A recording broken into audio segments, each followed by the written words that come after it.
बात करना चाह रहे हैं वो रिसेंटली आई थिंक 1 या 2 दिन पहले नेटफ्लिक्स पर रिलीज़ हुई है।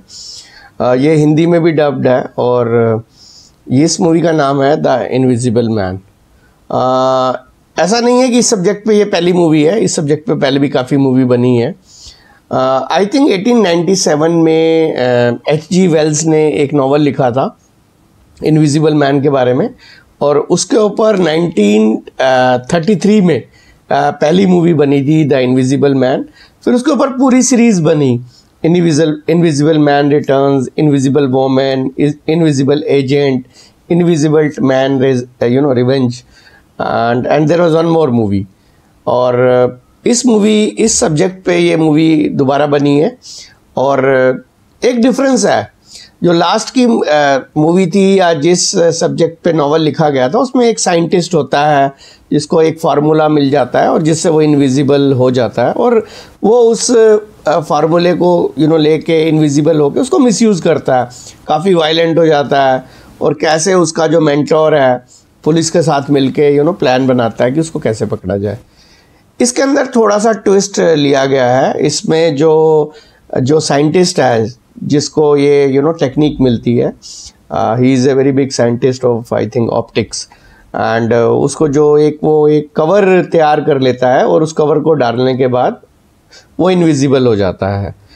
वो एक अब्यूजिव हस्बैंड है और उसका नाम है आई थिंक एड्रियन, और उसकी वाइफ का नाम है सेसिलिया, जिसको सिसी भी बोलते हैं। और सिसी जो मेन एक्ट्रेस है एलिजाबेथ मॉस, उसने ये रोल अदा किया है, और she is trapped in this abusive relationship in marriage and she wants to get out of it. वो बाहर निकलना चाह रही है इस मैरिज से, लेकिन उसको अपॉर्चुनिटी नहीं मिल रही थी।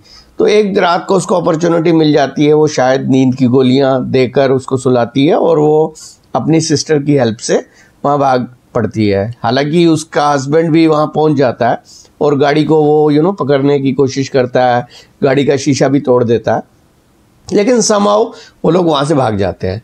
और इसके बाद सिसी अपने फ्रेंड जेम्स के साथ जाके रहती है, और उसकी डॉटर है, एक टीनेजर डॉटर सिडनी, और and she is very happy.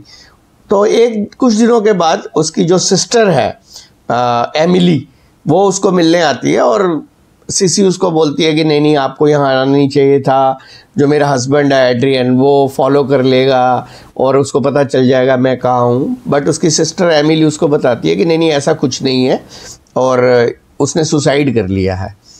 और उसके बाद वो काफ़ी साई ऑफ रिलीफ लेती है कि चलो कोई बात नहीं, अब जो होना था तो हो गया, लेकिन at least she is happy now. अब इसको एक लेटर मिलता है जो एड्रियन के जो ब्रदर है Tom, he is a lawyer, और उनको वो लेटर भेजता है और मिलने के लिए बोलता है।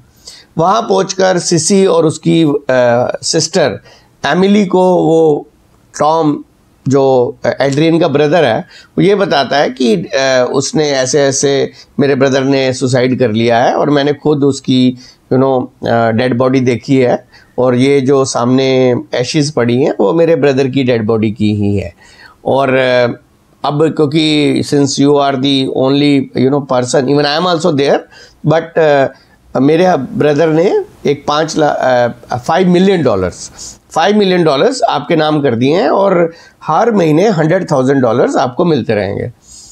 तो वो एक्सेप्ट कर लेती है सिसी, और घर आके वो $10,000 जो उसका फ्रेंड है जेम्स, उसकी डॉटर सिडनी के नाम कर देती है कि every month you will get this $10,000, और आप एक जो भी स्कूल में या अगर कॉलेज में आगे पढ़ना चाहते हैं वो आराम से पढ़ सकते हैं।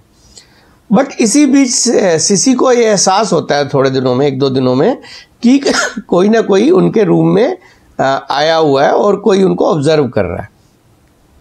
तो सिसी पहले तो शायद समझ नहीं पाती है, पर बाद में वो समझ जाती है कि किसी न किसी तरीके से वो फॉलो हो रही है, और बाद में उसको कैसे भी पता चल जाता है।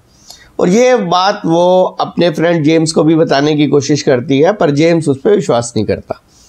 इसी बीच जो एड्रियन है, जो इनविजिबल मैन है, वो ऐसी सिचुएशन क्रिएट कर देता है कि जो जेम्स की डॉटर है वो उससे सिसी से परेशान हो जाती है, तो वो डर जाती है रादर। तो जेम्स सीसी को बोलता है कि वो उसके साथ नहीं रहेगा और वो अपनी डॉटर को लेके चला जाता है।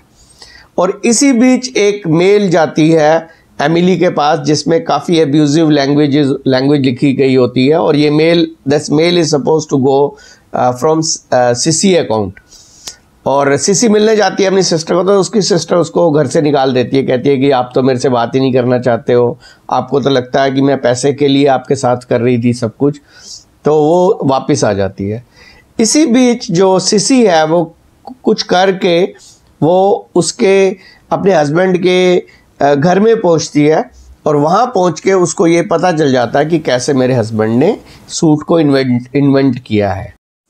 सीसी ये इन्फॉर्मेशन अपनी सिस्टर को बताना चाहती है और वो उससे मिलती है, बट वहाँ पे जो उसका हस्बैंड है एज एन इनविजिबल मैन ऐसी सिचुएशन क्रिएट कर देता है कि उसमें उसकी सिस्टर का खून रादर वो करता है, और क्योंकि वो दिख तो रहा नहीं है तो सारा का सारा इल्ज़ाम सीसी पे आ जाता है। अब सीसी को गिरफ्तार कर लिया जाता है, और सीसी ये बहुत बताने की कोशिश करती है, जेम्स को बताने की भी कोशिश करती है कि ये मैंने नहीं किया, ये एड्रियन ने किया, बट कोई भी उस पर विश्वास नहीं करता। अब डॉक्टर्स को और सबको लगता है कि वो पागल है, और उसको एक हॉस्पिटल में दाखिल कर देते हैं, जो एक जेल टाइप ही होती है, और उसमें एक हॉस्पिटल का पोर्शन बना हुआ है, उसमें वो दाखिल कर दी जाती है। और वहाँ भी वो एड्रियन एज एन इनविजिबल पहुँच जाता है, और वहाँ पे काफ़ी फाइट वगैरह दिखाई है। और यहाँ पे आके ये मूवी एक साइकोलॉजिकल थ्रिलर से नॉर्मल हॉलीवुड मूवी बन जाती है। और इसके बाद ये दिखाया गया है कि कैसे सीसी बदला लेती है, और वो सब स्टोरी बिल्कुल कॉमन हॉलीवुड मूवीज़ की तरह है। और मूवी मुझे तो काफ़ी अच्छी लगी, हालांकि देखने में तो यही लगता है कि जस्ट नॉर्मल एक थ्रिलर मूवी है और लो बजट मूवी है। इस मूवी ने $7 मिलियन में अपनी प्रोडक्शन की है, बट इस मूवी ने बिजनेस बहुत अच्छा किया है, and I think world wide इनका कुछ मोर देन 140 मिलियन रहा है बिजनेस। इस मूवी को जो लिखा गया है IMDb पे, वो लिखा गया है साइंस एंड हॉरर मूवी। मेरे हिसाब से ये हॉरर मूवी तो नहीं है। हाँ, कुछ स्केरी मोमेंट है जिसमें कभी कभी आपको डर लगेगा थोड़ा सा, but it's more of a thriller movie. और 70% तक ये मूवी थ्रिलर रहती है, और उसके बाद एक कॉमन एक एक्शन रिवेंज मूवी कह सकता हूँ मैं, उसके बाद वो बन जाती है। बट ओवरऑल अगर आप इस मूवी को देखेंगे तो आप इसको बहुत एंजॉय करेंगे। कम से कम मैंने तो एंजॉय किया, हालांकि मुझे इस तरह की मूवी बहुत ज़्यादा पसंद नहीं है, बट स्टिल मेरे को तो बहुत अच्छी लगी। मैं तो I enjoyed that movie, that's why I thought कि मुझे इस पे रिव्यू बनाना चाहिए। एक तो ये मूवी के जो सबटाइटल्स हैं वो भी हिंदी में है, ऑडियो भी हिंदी में है, तो अगर हम लोग हिंदी में देखना चाहें तो अच्छी तरह आराम से समझ सकते हैं, देख सकते हैं। और नहीं तो मेरे हिसाब से तो इंग्लिश में देखनी चाहिए और हिंदी सबटाइटल्स के साथ देख सकते हैं। उसमें क्या है, ओरिजिनलिटी बनी रहती है। अगर आप हिंदी में डायलॉग सुनेंगे तो कभी कभी हंसी भी आती है, क्योंकि हिंदी में जो ट्रांसलेशन होती है वो बिल्कुल एग्जैक्ट कर दी जाती है, तो कभी कभी भाव भी बदल जाते हैं डायलॉग के। और इसके अलावा जो मैं कहना चाहूँगा कि IMDb में इसकी रेटिंग 7.1 है, रोटन टमेटो में भी इसकी रेटिंग 92 है, गूगल में 81% है। तो ओवरऑल इस मूवी की रेटिंग भी बहुत अच्छी है।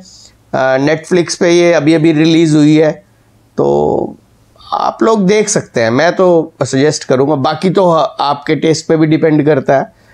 अगर आपको स्केरी थ्रिलर मूवी पसंद है तो आपको देखनी चाहिए मेरे हिसाब से। नमस्कार।